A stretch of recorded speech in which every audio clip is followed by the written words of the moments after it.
Hello and welcome to YouTube channel Dylan Tomazzi. In June, we had a free giveaway giving away 2 bundles from Waking Mayhem and Silence of the Machine.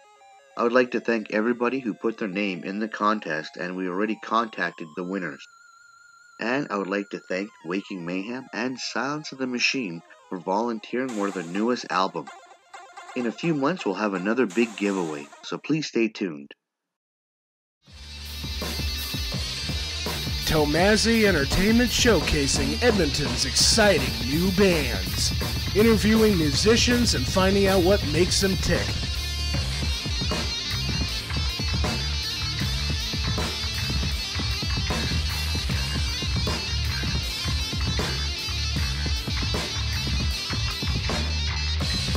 Edmonton, behind the mic. What's the name of your band? We were called Sadistic Embodiment. Huh, that's a cool name. How'd you guys come up with that? It was all Curtis.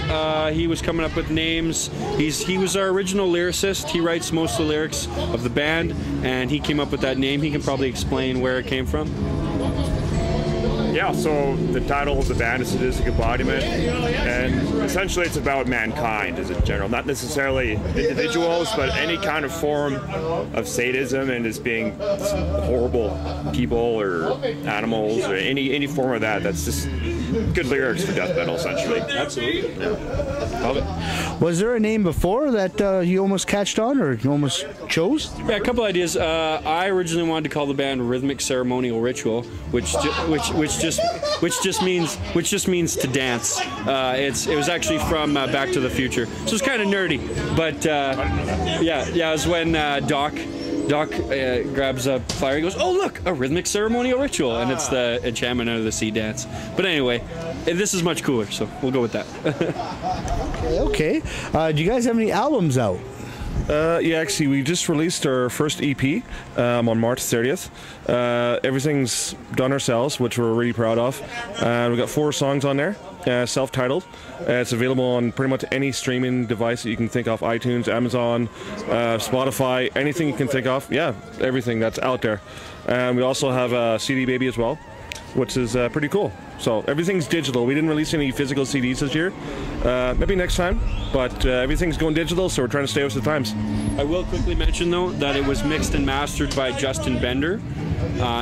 He worked with Into Eternity, played with Into Eternity for a number of years. He's basically the go-to guy in Saskatchewan and most of Western Canada. Very, very great engineer, and yeah, definitely we'll work with him again. We want to get him as much business, so please look up Justin Bender. The guy's a genius at what he does. Yeah. Big time.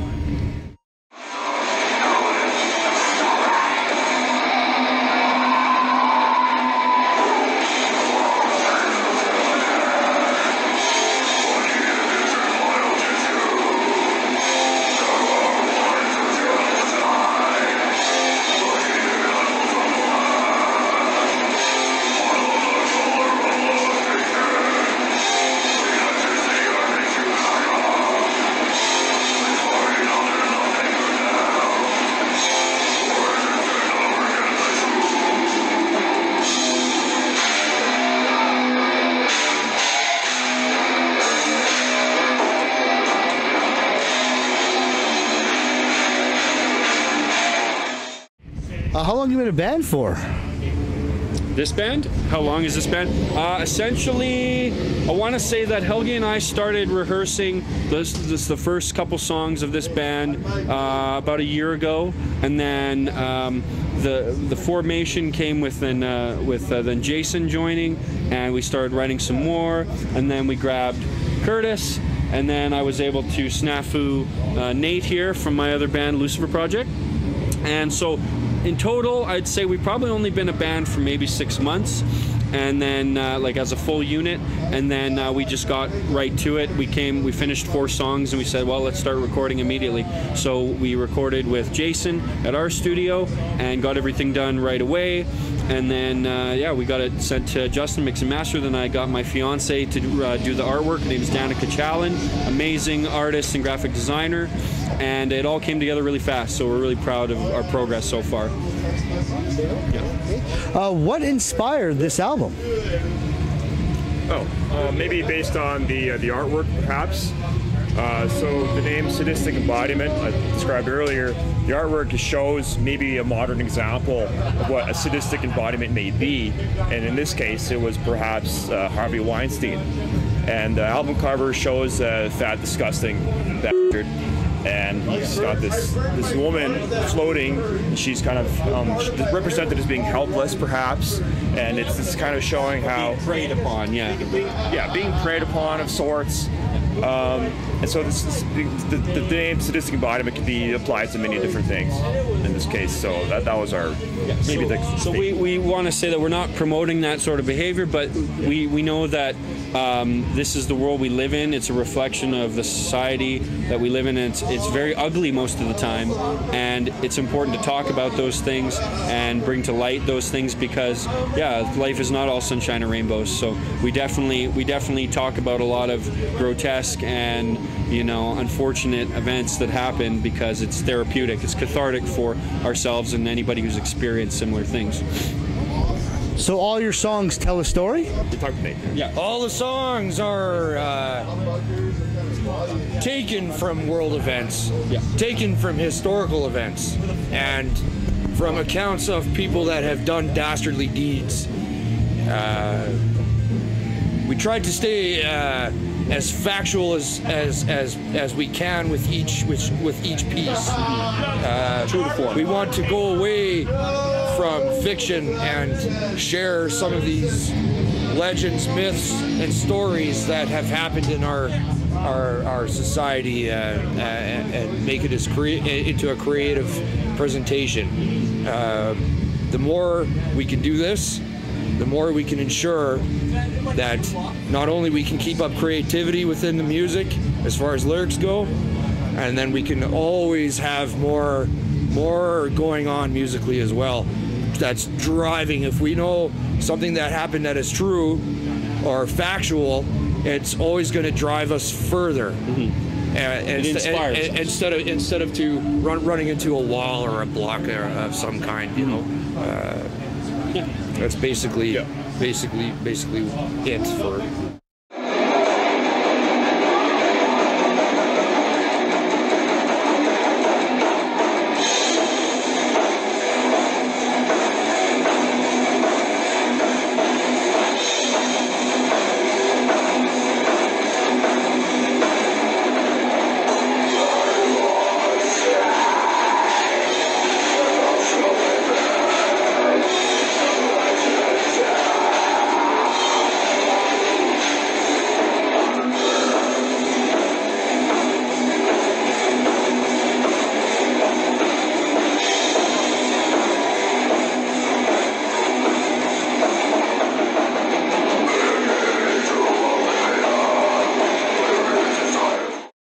On your album, what's your favorite song each?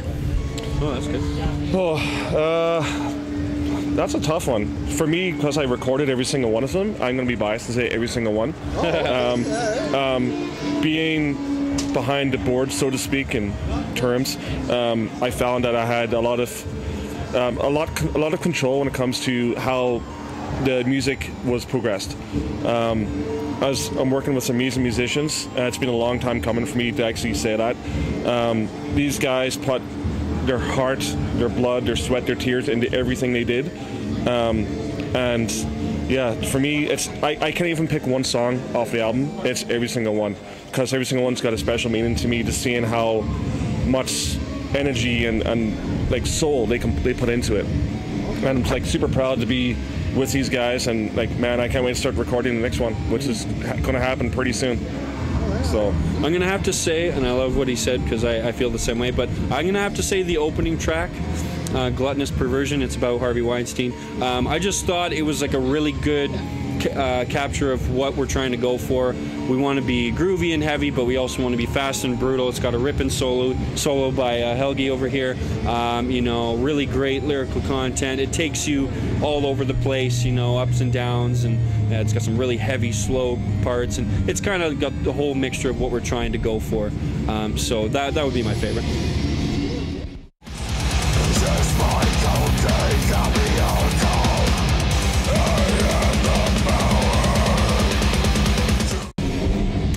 I like personally American Hill, not for any other reason other than the fact that it makes me want to kill people. It makes me want to, this song is really, really great. You'd have to hear it for yourself. Yeah, it's aggressive. It's aggressive. It's super aggressive and it's heavy as shit. So that would be my pick. Yeah.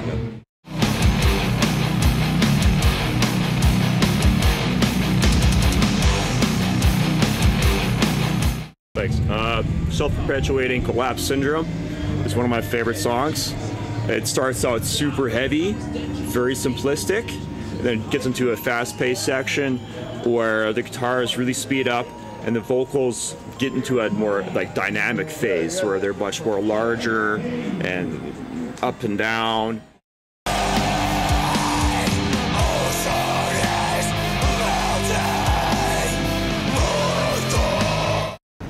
I'm on the same. I'm gonna weigh in the same as Curtis. I like that song, the song that you mentioned. I think that I came up with the riff ideas actually on my way to rehearsal. I didn't really put a whole lot of thought into it before that. But when I got there, I kind of ironed out a few little parts, and I went, "What do you guys think about this?" And then, we built it from there. Built it together. And that's why I like that one. Not the most, but I like that one because that was something that we did together, and everybody had a say in what was happening. And for all these songs, everybody's got a say in what happens, right? But the main riff, I have to say, for that particular song, real Morbid Angel influenced, definitely was all Helgi. If it weren't for that inspiration, I mean, the song would have never taken shape. The lyrical content wouldn't have come. On stage, I noticed that you had weapons and knives and stuff you're throwing around. And also, I was speaking to you earlier, you said you wanted to start yourself on fire. Do you think that you're maybe taking it a little too far? No, not starting myself, but controlling. It's a demonstration of each song. It's each piece of equipment I choose to use is symbolic to each song in a certain way. And really, I'd encourage people to find the mystery of each lyric and read these lyrics, listen to the music. While you're listening, read the lyrics and discover what you can discover within each piece. It's nothing more. It's not to be violent or to hurt people. It's not to do anything to hurt myself. It's nothing more than to help get the message across. And they are tools of the trade. Don't feel that they're going to be going anywhere. They're here to stay. This is not only a musical form of storytelling, but it's a physical way of telling the story as well, and that's what the aim is here. So we're here to put on a show. We're here to be entertainment for the people that pay good money to come see us. And for me, I think any musician that doesn't understand that isn't putting in that effort. Like, yes, art is important, but I mean, if people are paying good money to come see a show, you have to give them a show, and you got to make them want to come back. So I've always been very adamant about making a performance musically, but what Nate does, I have so much respect for, and he's a huge reason of why I wanted him involved in this project. I knew he would bring a whole new energy that would just put this band over the top.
I noticed that there's a small age difference between you and the other members. Do you feel that affects you, like trying to keep up with them, or do you feel that metal has no age? No, I can do pretty good. I get a little tired once in a while. I've been playing shows since I was 14. I took about 10 years off to focus on career and stuff like that. But I'm, yeah, you called it. I'm 51 now. So 37 years I've been doing this for. So I've learned a lot from this guy. Oh yeah. And I've been doing it for about 10 years, which isn't long, but 10 years is 10 years. Oh, yeah. I've learned tons from this guy. Yeah. No, I mean, to interject, I would say that, yeah, we all have a fairly big age gap between us, you know, but no, we look to Helgi for a lot of guidance because, like you say, he has been gigging and doing this stuff professionally, semi-professionally, on and off for decades. So, but we teach him stuff too, like, you know, we have energy too that helps him, so we don't, it definitely isn't a problem. If anything, it's an asset to have so many different walks of life, so many different age groups and people with different experience. Like Jason's the only one out of us that is married with children, and so I mean we look to him for life guidance, you know, like don't have kids. Don't have kids. I'm kidding, and I love my kids. Yeah. April. No, and so it's an asset to have lots of people who have all this different experience. There's a lot of love. Oh yeah. you have to feed off the energy of the young. He takes our souls every jam. Like he just takes a little bit more from us. Yeah. But no, we very much need this man. He's the riff machine. But Jason's getting in there now. He's flexing his riff muscles. So now he's got to learn his riffs, and it's good. It like I said, it just pushes each other to be better. Gotta teach my seniors something, right? I'd like to thank you all for the interview and being on Edmonton Behind the Mic. Thanks, Really man. appreciate it. One more thing. Yeah. I'm talking to all you. CDBaby.com, Sadistic Embodiment. Buy our album or I'll be standing at your window. He will. Thanks, man. Appreciate it, brother. Thank you so much. Really Thanks appreciate again, it. brother. It's good to see you. Jason,